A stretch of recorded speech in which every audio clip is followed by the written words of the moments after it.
The year is 1940. German forces are advancing across Western Europe with a speed and ferocity that no one had anticipated. But above the battlefield, something is changing. Allied aircraft are appearing in greater numbers. Tanks that were thought to be unstoppable are proving vulnerable. Germany needs a weapon that can do everything. They already have it. They just don't know it yet. In late 1936, Germany sent the newly formed Condor Legion to Spain to support nationalist forces.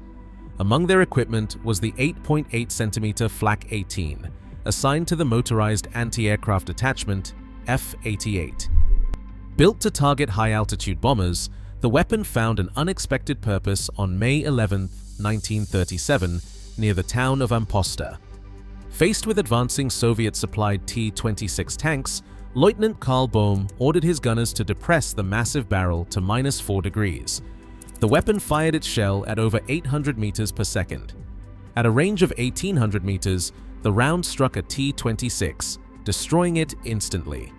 The heavy anti-aircraft gun was now a devastating direct-fire weapon. By 1939, the 88 was standard equipment within German division tables, but the open expanse of North Africa transformed its tactical application from defensive measure to aggressive trap. In 1941 and 1942, General Erwin Rommel deployed the heavy guns across the flat terrain of Libya and Egypt. German light tanks operated as bait, intentionally retreating to lure British armored units into prepared, concealed lines of buried flak guns. British commanders watched their Crusader and Matilda tanks disintegrate at ranges exceeding 2,000 meters, outside the reach of their own return fire.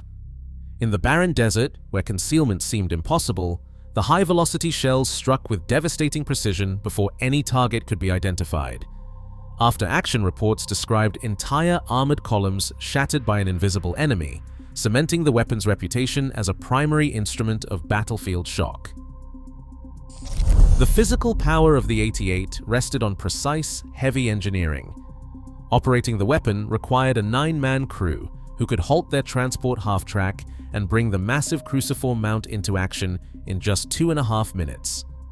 Once deployed, the gun fired a 9-kilogram high-explosive shell to a maximum vertical ceiling of 8,000 meters.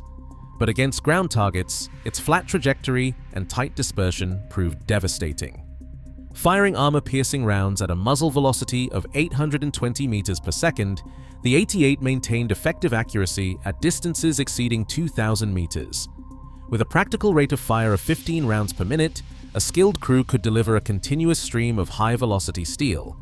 In 1941 and 1942, this mechanical performance translated into absolute battlefield dominance.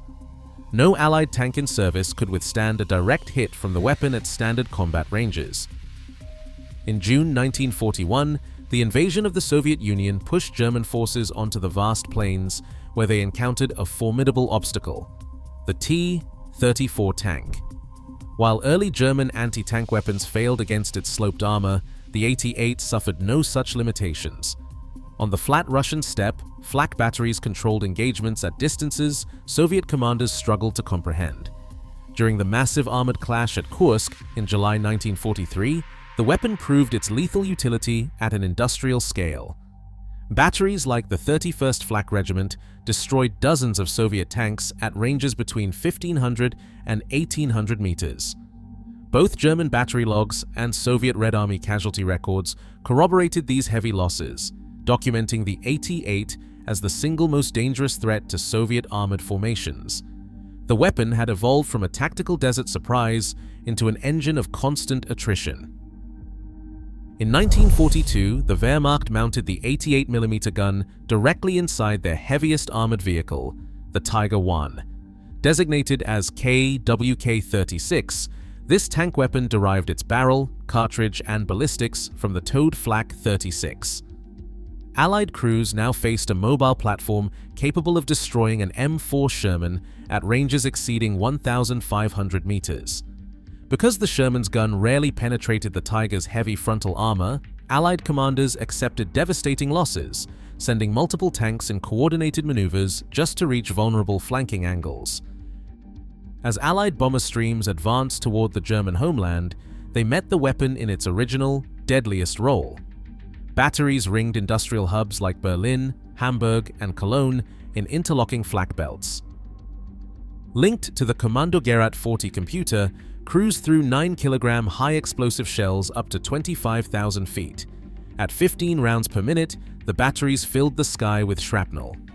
8th Air Force crews flying B-17 and B-24 bombers described these barrages as a wall of fire.